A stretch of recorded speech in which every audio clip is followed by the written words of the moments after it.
श्री स्वामी समर्थ श्रोते हो, कशी आहात सर्व मंडळी? आनंदात आहेत ना? आनंदातच राहो आणि स्वामी महाराज तुमच्या सगळ्या चांगल्या इच्छा पूर्ण करो. चला तर स्वामी महाराजांना त्रिवार मुजरा करून आजच्या खूप छान आणि अशा सुंदर कथेला आपण सुरुवात करणार आहोत. कथा खूप छान आहेत, नक्कीच ऐका, कोणीही स्किप करू नका. तर कथा आहे कोशिश. कोशिश म्हणजे एक प्रयत्न करणं हे आपलं कर्तव्य असतं. त्याला यश यो अथवा ना यो, पण बोलते हैं कोशिश करने वाले की कभी हार नहीं होती है. तसंच काहीतरी सतत यशस्वी होण्यासाठी प्रत्येक वेळी यशस्वी होणं गरजेचं असतं. अनेकदा प्रयत्न महत्त्वाचे असतात. ही कथा आहे आनंदची. एक सामान्य मुलगा जो आपल्या मोठ्या स्वप्नांमागे धावत असतो, संघर्ष करतो आणि आपल्या ध्येयाकडे ठामपणे वाटचाल करतो. आनंदच्या गावातील साधारण कुटुंबात त्याचा जन्म झालेला होता.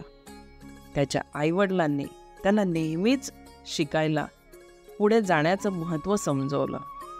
त्याच्या घरी साधनांची कमी होती, पण त्याच्या डोक्यात स्वप्नांचा खूप मोठा साठा होता.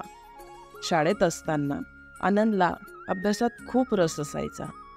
त्याचं स्वप्न होतं मोठं शिक्षण घेऊन चांगली नोकरी करायची आणि आपल्या घरच्यांची परिस्थिती सुधरवायची. वडिलांच्या किराणा दुकानात दिवसभर काम करायचं आणि रात्री मात्र अभ्यास करायचा, असा आनंदचा दिनक्रम असायचा. त्याचे मित्र शाळेतून खेळायला जायचे. त्याच्या वयाची मुलं मजा करायची, पण आनंदच्या डोळ्यात फक्त त्याचं ध्येय होतं, त्याचं स्वप्न होतं की एक न एक दिवस मी माझ्या आईवडिलांचे जे दिवस आहेत ते मी पालटवणार आहे. शाळेतील परीक्षेत तो नेहमीच उत्तम गुण मिळवायचा. त्याच्या या मेहनतीला पाहून शिक्षक आणि मित्र त्यांचं नेहमीच कौतुक करायचे. शाळा संपल्यावर आनंद कॉलेजमध्ये प्रवेश घेतला. त्याचं स्वप्न होतं सरकारी नोकरी मिळवणं, मग ती कोणत्याही परिस्थितीत असो. मला यासाठी कितीही मेहनत करावी लागली तरीही चालेल, आणि त्यासाठी त्यानं अभ्यासात कोणतेही कसर त्याने सोडली नव्हती. मात्र परिस्थितीने त्याला खूप अडचणी दिल्या. वडिलांच्या आजारपणामुळे घर खर्च चालवणं अवघड झालं.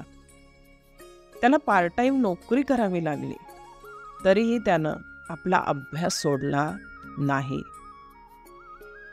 रात्रीचे जागून तो पुस्तके वाचायचा, नोट्स काढायचा आणि परीक्षेच्या तयारीसाठी मेहनत करायचा. पहिल्यांदा त्यानं सरकारी परीक्षा दिली, पण त्याला त्या अपेक्षित यश मिळालं नाही. या अपयशाने तो खूप निराश झाला. तो खूप खचला. त्याला असं वाटलं की त्याचे सगळे प्रयत्न वाया गेले आहेत. पण त्याची आई त्याला धीर देत म्हणाली, आनंद, अपयश म्हणजे शेवट नाही रे बाळा. हे तुझ्या यशाच्या प्रवासातील एक पायरी आहे. तू हार मानू नकोस. आईच्या या ऊब देणाऱ्या शब्दांनी त्याला एवढी ऊब मिळाली, त्याला एवढी ऊर्जा मिळाली की तो अगदी नवीन जोमाने तो त्याच्या पूर्वतयारीला लागला. आणि पुन्हा एकदा त्याने त्या तयारीला सुरुवात केली. यावेळी त्यानं मागच्या चुका ओळखून त्यावर काम केलं. काही महिने अभ्यास करून त्यानं दुसरी परीक्षा दिली, परंतु या वेळेसही तो यशाच्या अगदी जवळ जाऊन तो अपयशी ठरला. मात्र यावेळी आनंद निराश झाला नाही. आता त्याला कळून चुकलं होतं की यश मिळवण्यासाठी जिद्द आणि सातत्य असणं किती महत्त्वाचं आहे. आता आनंद पुन्हा एकदा अगदी नवीन जोमाने तो पुन्हा उभा राहिला होता आणि त्याने तिसऱ्यांदा परीक्षेला बसण्याचा निर्णय घेतला. यावेळेस त्याने मनापासून तयारी केली.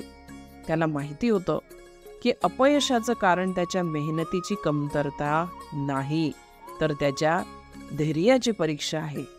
तो न थांबता पुन्हा मेहनत करत राहिला. अखेर तिसऱ्या परीक्षेत, तिसऱ्या प्रयत्नात आनंद यशस्वी झाला. त्यानं सरकारी नोकरीची परीक्षा उत्तीर्ण केली. त्याला जेव्हा यश मिळालं तेव्हा त्याच्या डोळ्यात आनंदाश्रू आले. त्याची मेहनत, त्याचा संघर्ष, प्रयत्न सगळं सार्थकी लागलेलं होतं. त्याच्या यशामुळे त्याच्या कुटुंबाला खूप अभिमान वाटला. आनंदच्या या यशाची कहाणी त्याच्या गावात एक प्रेरणा बनली. त्यानं त्याच्या अपयशातून शिकून पुन्हा प्रयत्न करणं आणि अखेर यश मिळवणं हे लोकांसाठी एक प्रेरणादायी उदाहरण बनलं. त्याचं म्हणणं असायचं, प्रत्येक अपयश आपल्याला काही ना काही शिकवून जातं. आपण जिथं थांबतो तिथंच आपल्या यशाचं स्वप्न संपतं. पण आपण पुढे जाऊ लागलो तर यश आपल्या पुढे नतमस्तक होतं. श्रोतेहो, आय होप तुम्हाला आजची कथा खरंच खूप आवडली असेल. आणि ही प्रत्येक घराघरामध्ये घडतच असते. कोणाच्या घरामध्ये मुलांना पहिल्याच प्रयत्नामध्ये यश मिळतं, कोणाच्या मुलांना दुसऱ्या परीक्षेत मिळतं, कोणाच्या मुलांना तिसऱ्या परीक्षेत मिळतं, कोणाला मिळतही नाही. पण कधीही असं हतबल होऊ नका. ज्या चुका घडल्या त्यावरती योग्य काय तो पर्याय निवडा. त्याच्यावरती स्वतःशी संभाषण करा, संवाद करा की मी कुठं चुकलो होतो, त्या चुका मला आता पुन्हा करायच्या नाही आहेत. आता एवढं सांगणं इतपत मी मोठी नाही आहे, पण जेवढे अनुभव आजवर मी बऱ्याच टॉपर मुलांचे, मुलींचे मी ऐकलेले आहेत, त्याच वरती अनुषंगाने, त्याच आधारावरती मी तुम्हाला सांगते आहे.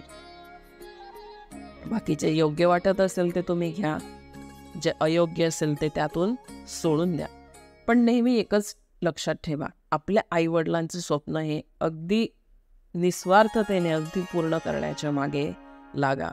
आपली परिस्थिती काय आहे, आपण कोणत्या परिस्थितीतून आपण पुढे आलो आहोत, आपल्याला शून्यातून आपलंच विश्व आपल्याला उभं करायचं आहे. आपल्या मागे कोणी गॉडफादर नाही आहे. आपला गॉडफादर म्हणजे आपला भगवंत. आणि प्रयत्न करणं हे आपलं काम असतं. आणि नेहमी स्वतः स्वामी आपल्याला सांगतात, बाळा तू प्रयत्न कर, मी नेहमी तुझ्या पाठीशी आहे, भिवू नकोस, मी तुझ्या पाठीशी आहे. हे जरी शब्द आपण आपल्या मनाला एकदा समजवलेत ना, खूप मनाला मोठी ऊब मिळते आणि आपण पुन्हा कसोटीने त्यामध्ये आपण उतरत असतो. तर या कथेला नक्कीच खूप खूप प्रतिसाद तुम्ही द्या या मोटिवेशनल स्टोरीला. आणि कोशिश कर, प्रयत्न सोडू नकोस, एक ना एक दिवस यश तुला नक्की मिळेल. चला तर श्रोते हो, आजची कथा तुम्हाला कशी वाटली नक्कीच तुमचे अभिप्राय कमेंट बॉक्समध्ये कळवा. आणि त्याचबरोबर बेल आयकॉनचं बटन दाबायला विसरू नका, जेणेकरून येणाऱ्या नवनवीन व्हिडिओचे तुम्हाला नोटिफिकेशन मिळेल. चला तर श्रोते हो, आज इथंच थांबूया. पुन्हा एका नवीन कथेसोबत आपण पुन्हा भेटूया. तोपर्यंत सर्वांना श्री स्वामी समर्थ.